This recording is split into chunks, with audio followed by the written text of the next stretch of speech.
Okay, good evening, everybody. My name is Kevin, and I'm a concierge. Today, I'm coming here because I have 6 doubts, which I believe if I get the right answer, I'm ready to convert and accept to Islam.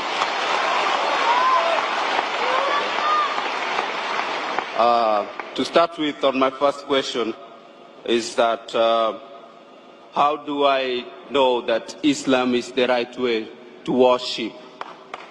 And I will follow that question with the second question, which goes like, how do I know that the message I'm conveying is going to God? Okay? And my third question, since Dr. Zakir, I've been listening to you before, you have said before and you have preached that there's no way you can go to heaven without strictly abiding to the commandments that were given to Moses. In the present world and challenges with the media, with everything that comes along to our life in our present day, how do we abide to this law? And does God forgive you if you repeatedly make mistakes and repent? Brother wants to give in 2 parts. He wants to ask 6 questions. The first 3 questions, brother asked, that how do I know in Islam the worship is correct? It can be understood as how we worship in Islam, is that correct?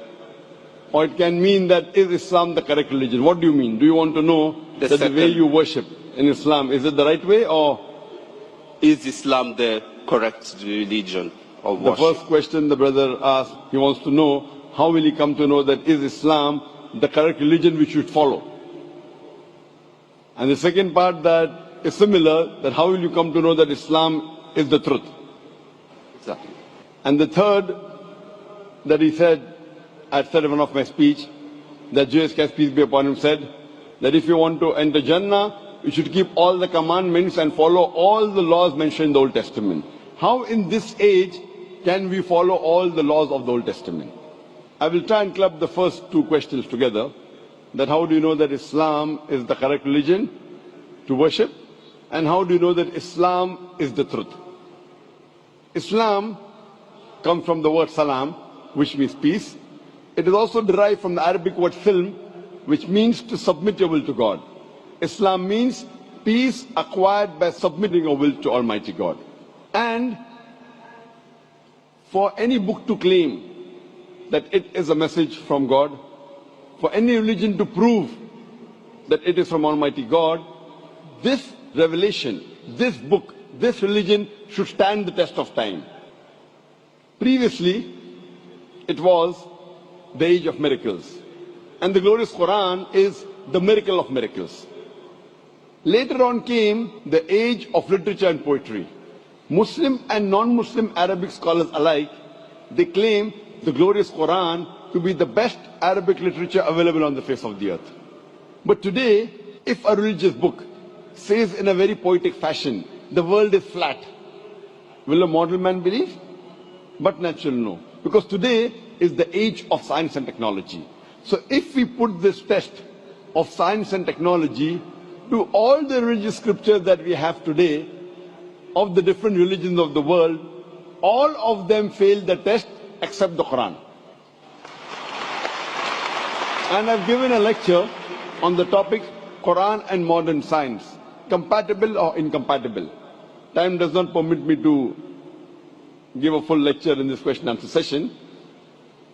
But I'd like to mention that Albert Einstein said, the famous physicist and the Nobel Prize winner, that science without religion is lame, and religion without science is blind.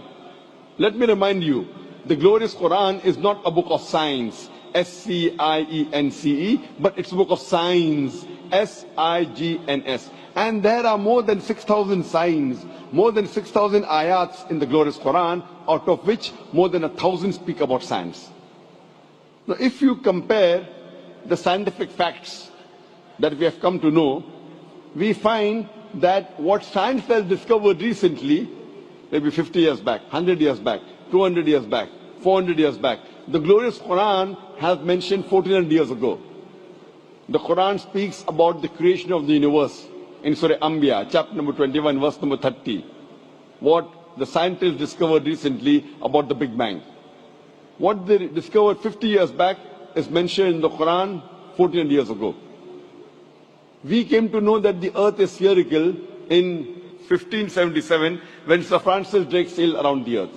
The Quran says in Surah Naziyat, chapter number 79, verse number 30, that we have made the earth egg-shaped, wal arda ba'da zalika dahaha, referring to the egg of an ostrich, and we know the egg of an ostrich is geospherical in shape.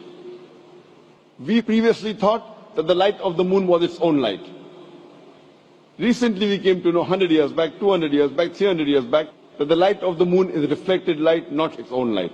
This is mentioned in the Quran 14 years ago in Surah Furqan, chapter number 25, verse number 61. So who could have mentioned all these facts in the Quran which we came to know recently?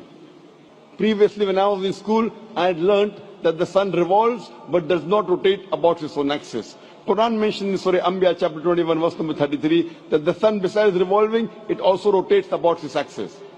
Today science has come to know that besides the sun revolving, it even rotates about its axis, which is mentioned in the Quran 14 years ago. In this way, the Quran speaks about botany, about biology, about zoology, about embryology, about genetics, all which we came to know recently in science, 50 years back, 100 years back, 300 years back, 500 years back. So if we put this test of science today to all the religious scriptures, the only religious scripture that passes this test is the glorious Quran. Today, science hasn't advanced so much that it knows everything. So I tell the people that if you analyze the Quran, we come to know approximately 80% what the Quran speaks about science. Today science has confirmed it is 100% correct. There may be about 20% which is ambiguous, neither right, neither wrong. So my logic says when 80% is 100% correct, the balance 20% inshallah will also be correct. So it is a logical belief. There is not a single verse in the Quran which has been disproved by scientific fact. That's the reason William Moore said that the only religious scripture, he said 200 years back, being a critic of Islam, the only religious scripture that has not been altered and has maintained its pure form for 1200 years, it is the glorious Quran. So based on these facts, the only religion we can think and can understand and can believe it is truthful and correct, it is the Quran. As far as the third question is concerned, that I had mentioned in my speech that Jesus Christ, peace be upon him, said that you have to follow the commandments in the Old Testament. I was quoting the verse of the Bible, Gospel of Matthew, chapter number 5, verse number 17 to 20, where Jesus Christ, peace be upon him, says that unless your righteousness exceeds the righteousness of the scribes and the Pharisees, in no way shall you enter the kingdom of heaven.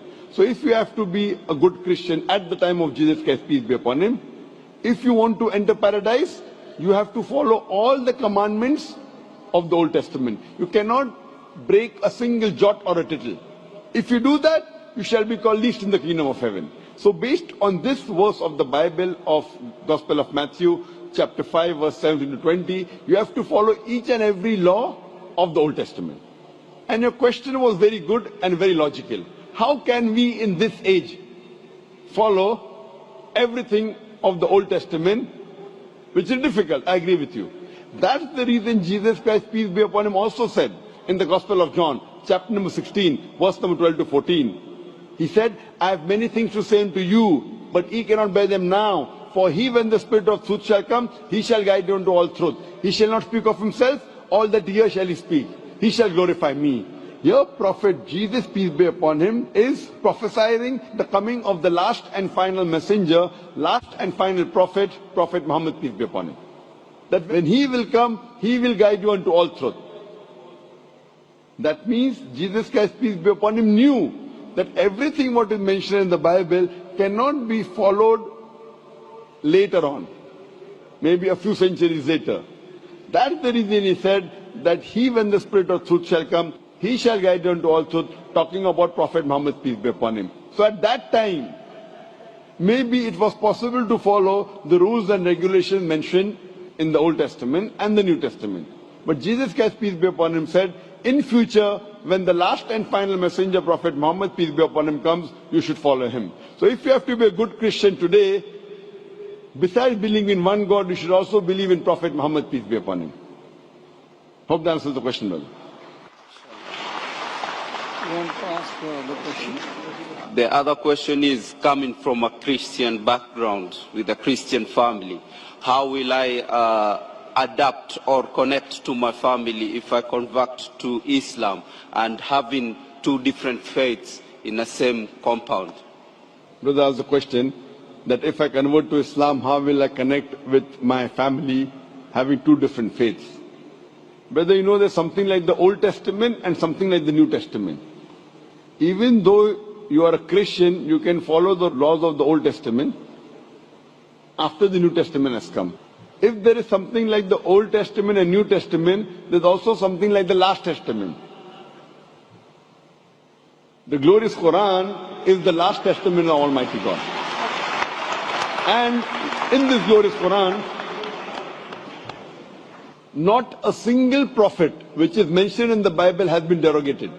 In Islam, you have to believe in all the prophets that came earlier. And there are no less than 25 prophets which are mentioned in the Quran. And all of them, except for Prophet Muhammad and a couple of them, they are mentioned in the Bible.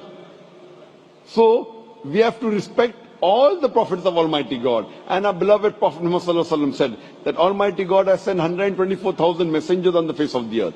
So if you become a Muslim, you do not have to disrespect any of the prophets mentioned in the Bible. In fact, you will have to tell them, I am following 100% what Jesus Christ, peace be upon him, said. What the other Christians are doing, they may be following 80%, maybe 90%, maybe 50%. You should tell them that Gospel of John chapter number 16 verse number 12 to 14 says, I have many things to say unto you, but ye cannot bear them now. For he, when the Spirit of truth shall come, he shall guide you unto all truth. So I am following Jesus Christ, peace be upon him, much better than the other so-called Christians. So if you become a Muslim, you will be a better Christian than the Christians themselves.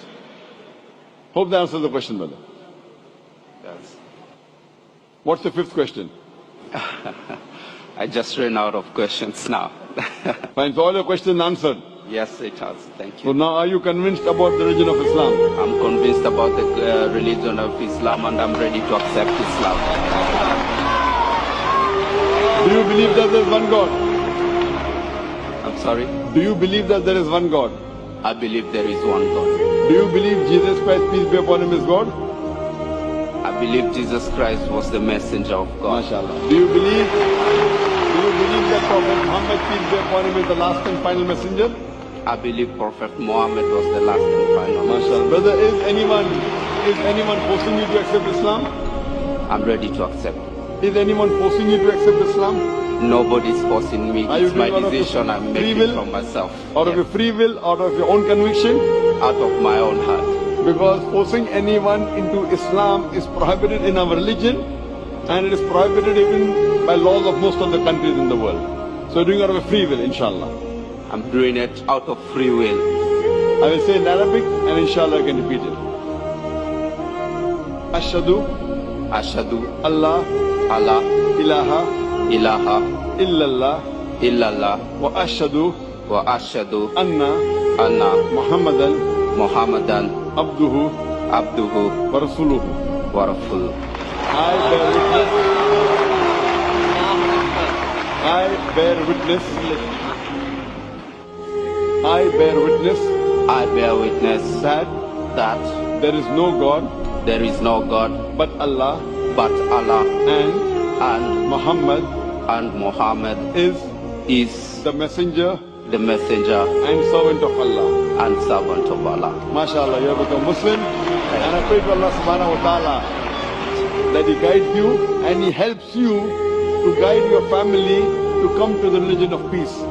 And I pray to Allah subhanahu wa ta'ala to give you the best in this world as well as in the next life.